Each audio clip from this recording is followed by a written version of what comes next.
All right, today we are studying polynomials.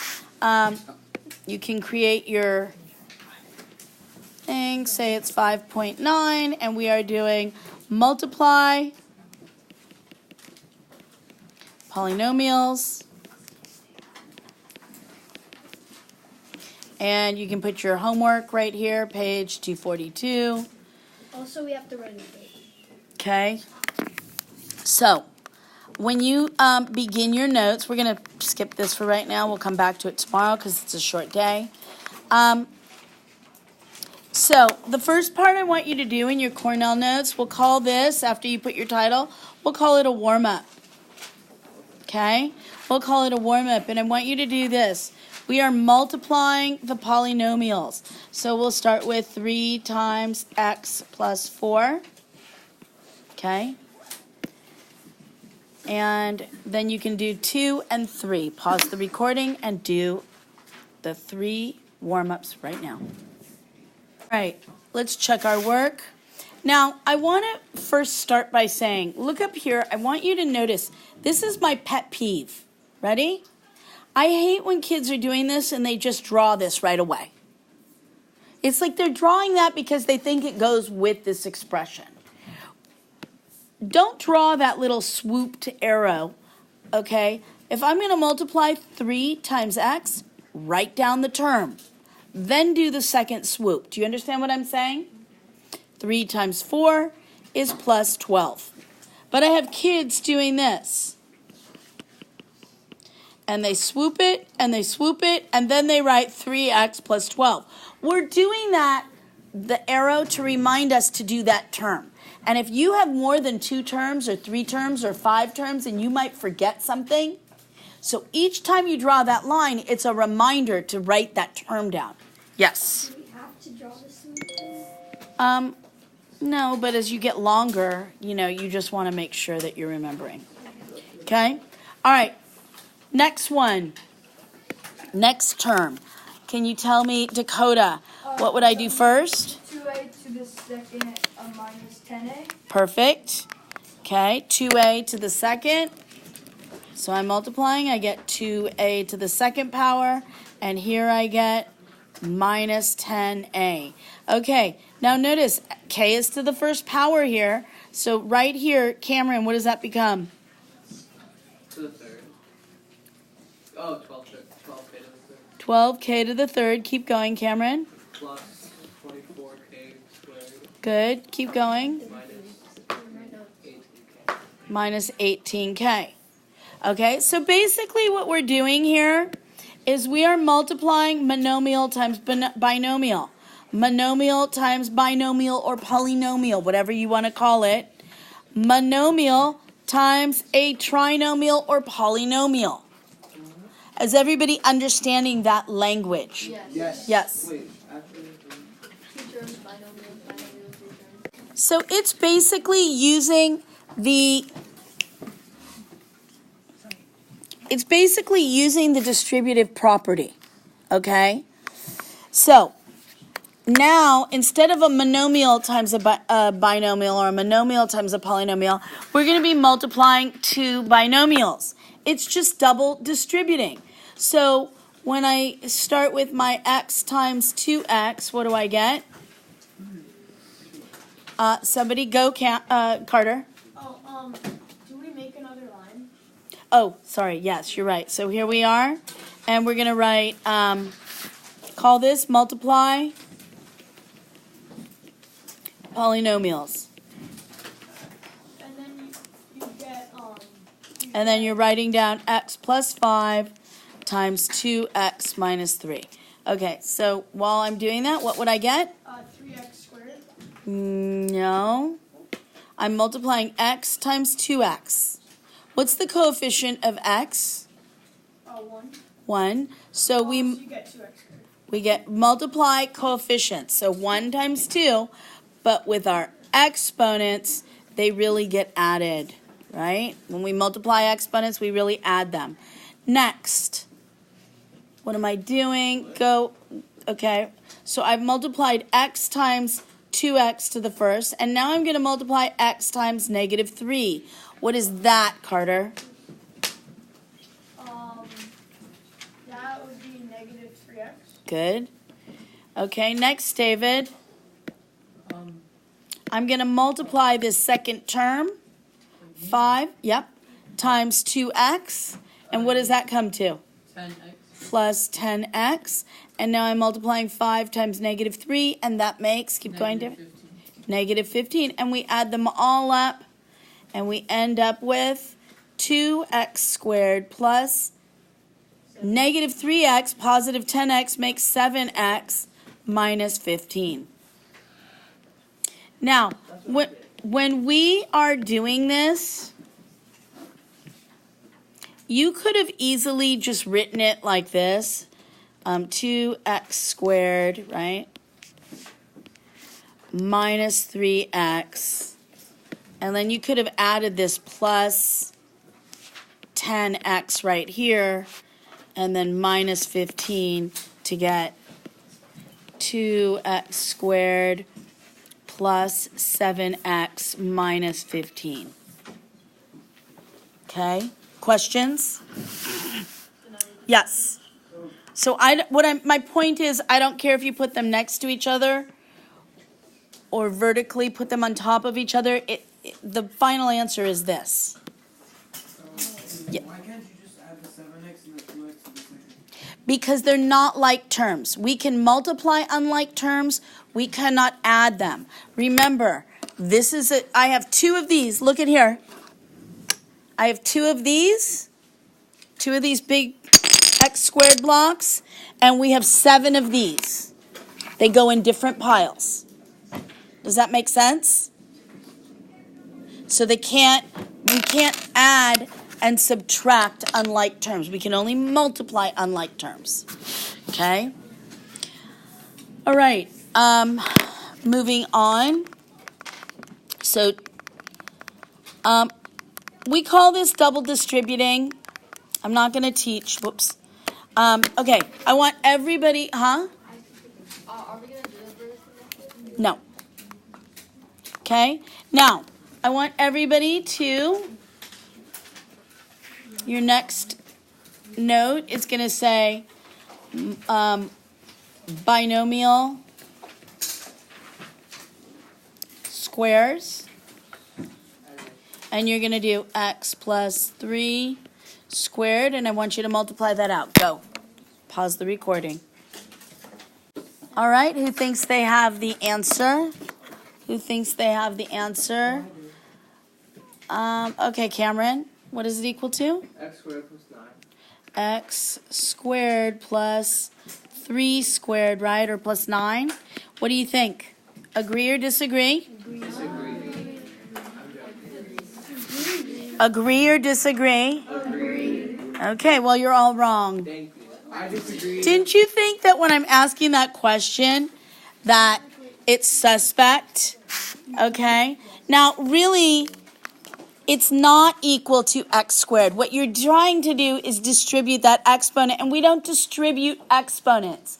We distribute a coefficient in front of the parenthesis. We never distribute a exponent. The only thing we might do, 2x over 3, let's say it's to the 4th power.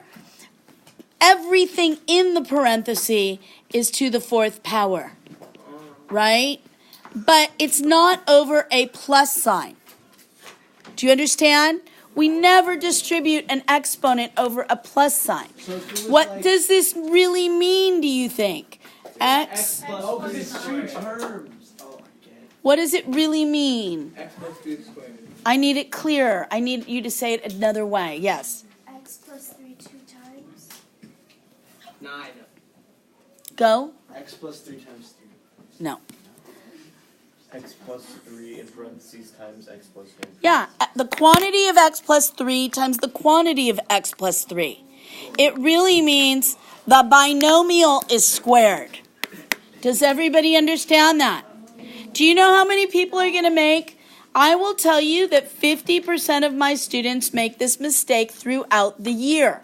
I explain it. Well, what's wrong? You're just distributing the We do not distribute exponents. So now, when I multiply that out, I get x times x is X squared. plus 3x, Oh. and this becomes plus 3x, and this becomes plus 9. Okay? So that really makes x squared plus 6x plus 9. Okay? So when we have a binomial square, we most of the time will end up with a trinomial. Okay? Wait, can you Yeah, can we just, I didn't see what you just said. Okay? Pause the recording if you need to write those notes. On. So I don't like to show this vertically because it's just too time consuming. So let's try this. Okay? We're going to do this together. Again, you can do this right under the next one. And what is it called? It's the same one. You're not drawing a line. You're just writing. I drew a line. I wrote something. So we're going to do, what does this really mean? What does this really mean, Dakota? It means 2x plus 5 times 2x plus 5. Good. Okay, so Alex, when I multiply 2x times 2x, what do I get? you get 4x 4. 2 times 2 is 4, and x times x is to the second. x to the second power. When I multiply 2x times positive 5, what do we get? 10x. Plus 10x. Now, when I multiply down here, 5, now I'm multiplying the 5 times the whole binomial. What do I get, Alex? You get 10x. Another 10x. And when I multiply 5 times 5, what do we get? 20. Plus 25. And when we simplify that, what does that simplify to? 4x to the second plus 10x. Plus what? 4x to the second plus 20x plus 25. Good. And I can't add, because 4x to the second means I have 4 of these, right? And then I have 20 of these. And I have 25 of these.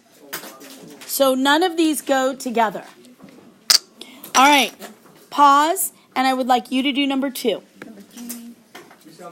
Okay, what does this really mean?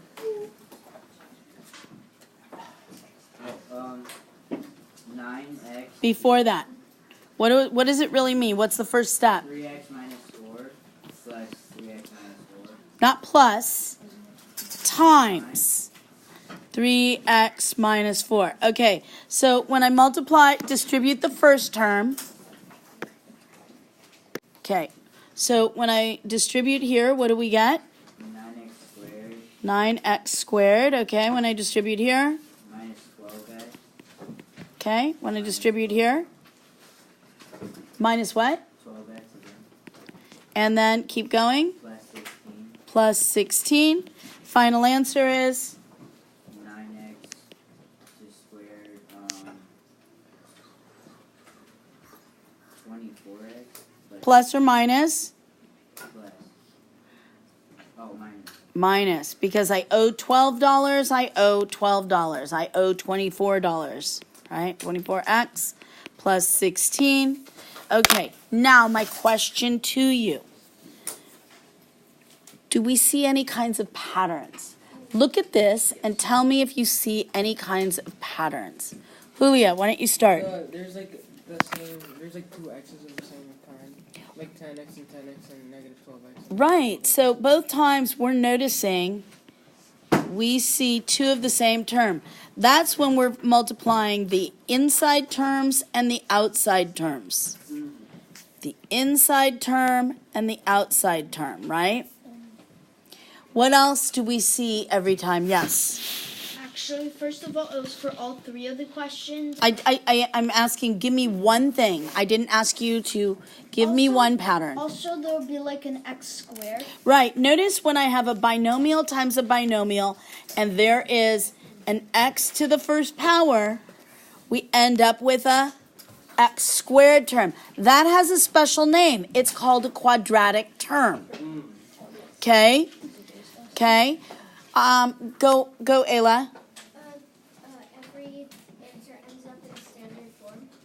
Every answer seems to end up in standard form. That's when my x is first, and I have the constant term second. Keep going, Matthew. There's always one integer without a variable. Right, we have a constant term. He's saying that there are two variable terms and there always seems to be a constant term. Okay, now, so these are important things. We're going to be looking for these patterns so it makes our homework go much quicker. Got it, Carter? Trying to make the homework faster for you. Okay? Just kidding. I mean, we already know that, but yeah. All right, so, no, seriously, all of you, not just Carter. Okay, so, draw a line on your Cornell Notes. We're writing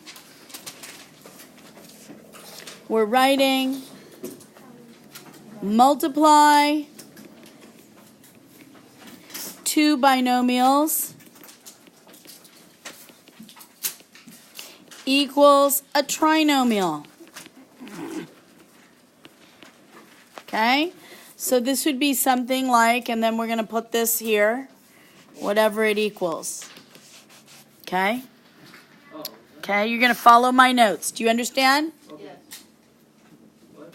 I'm giving you this next line, but I got to go back to my PowerPoint to write down the numbers. Can I erase it? Okay. Okay, so, shh. So, often the product of two binomials equals the trinomial. And so I'm going to just draw this out for you. Okay, remember this is our Cornell Notes. And then x times x makes an x squared.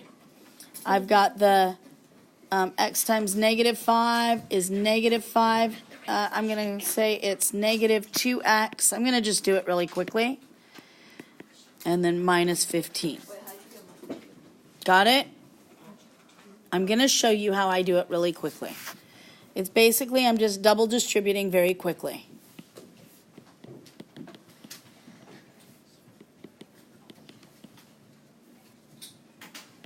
Do you understand that? Why'd you put What? Why'd you put the 3x under the negative 5x? Because they're like terms. Oh, okay. So you don't have to do that, right? You can put it next to. Right? Do you see that? Okay, now I want you to write these notes. You're going to write these notes. You can just write it. The first term is called the quadratic term. Write that note. Okay. The second term is called the linear term. And the last term is called the constant term. So when we multiply, often when we multiply a binomial times another binomial, we end up with a trinomial with a quadratic term, a linear term, and a constant term. Pause the recording and make sure you have that. You don't have to write this part. Wait, the quadratic term is like only the first. It's always the x squared term. Whatever is x squared is the quadratic term. The linear term is always to the first x's to the first power, the variables to the first power, and the constant term does not have a variable. It only works in descending order. All right, so back when I was in school, we used a term called FOIL. Just listen for a minute, don't write. FOIL means first, outside, inside, last. Okay? It stands for just the order that we distribute in. We don't have to distribute in that order. It's double distributing. When I was a kid, we called it FOIL.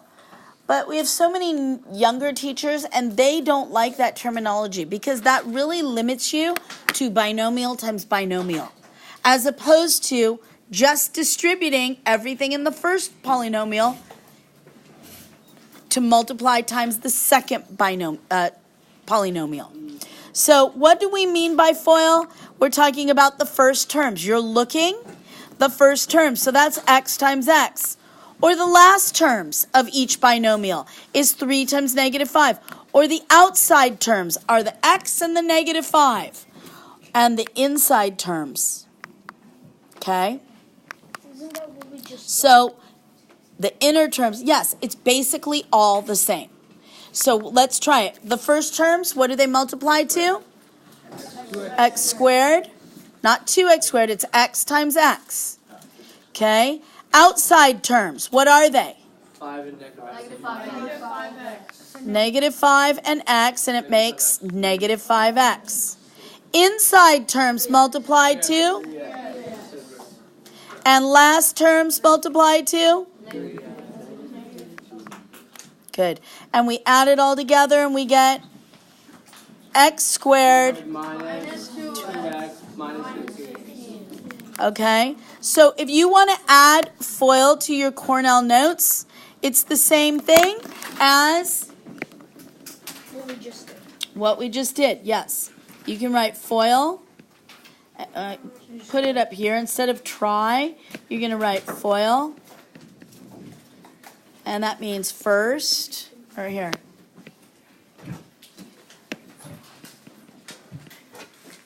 First, it's m squared.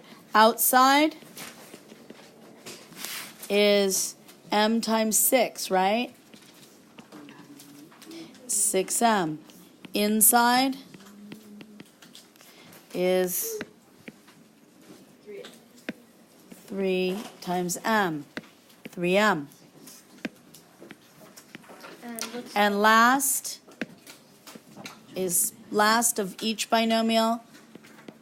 And so that adds to m squared plus 9m plus 18.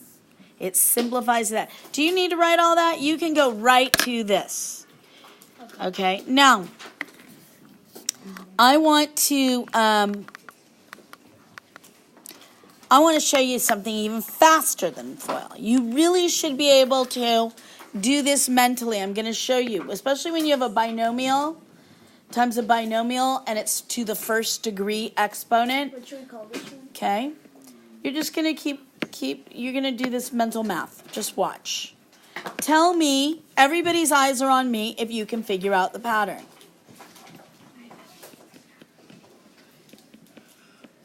I got it. Shh.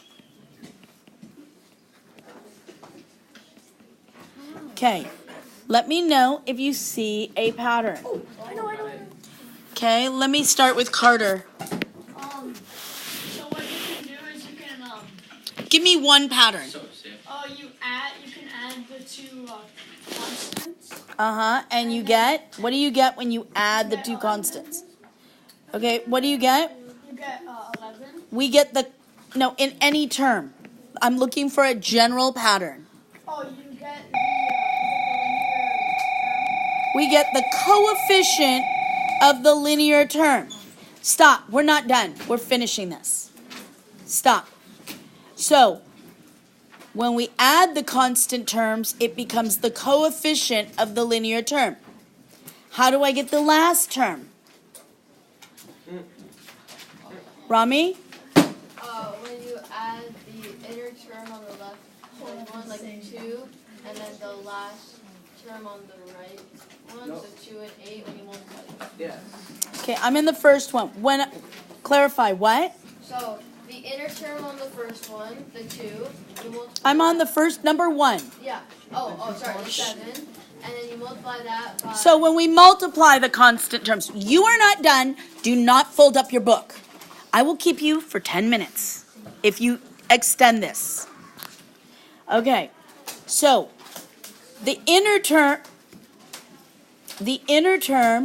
is we are adding, right? To get the last term, we multiply it. So the next one's going to be x squared plus 2x minus 24. Do the next 3. Go. Pause the recording. Okay, Julio, what did we get for the first one? You get t squared minus 4m minus 60. 4t minus 60. Okay, next one, number 5, please. Eitan? So what I got was x squared minus 9x minus 45. Good. Yes, let's No, not 45. Oh wait, shh. What? Oh, never mind. 20. Minus 20. Keep going. Shivam. Plus 20. Yes, sorry. Shivam. X squared minus 5x plus 24. Good. Keep going. Cameron. Y squared plus minus 16y plus 63. Good. Now, notice when you're here, keep it in the order. The first one, when I multiply it, you can double distribute it. It's 14. The inner term and the outer term. It's 7m minus 2m. That makes plus 5m. And the last one is minus m squared. Okay? You might need to just do some double distributing. Okay? One more thing. Shh. When you get to the next page, I would suggest you just double distribute here. Where'd you get 5m? Double distribute. Okay, that's the lesson. Actually, I'm going to pause it. Okay, so if we get something like this, I'm going to suggest you double distribute. Whoops. Going to x squared. I've got the 18. I usually just draw my arrows for the inner and the outer. Shh. So I've got 18. And then here's my inner term. It's 3x. My outer term is plus 12x. So that really makes 15x plus 18 plus 2x squared. Right? Okay. That's how we work on these. That's the lesson.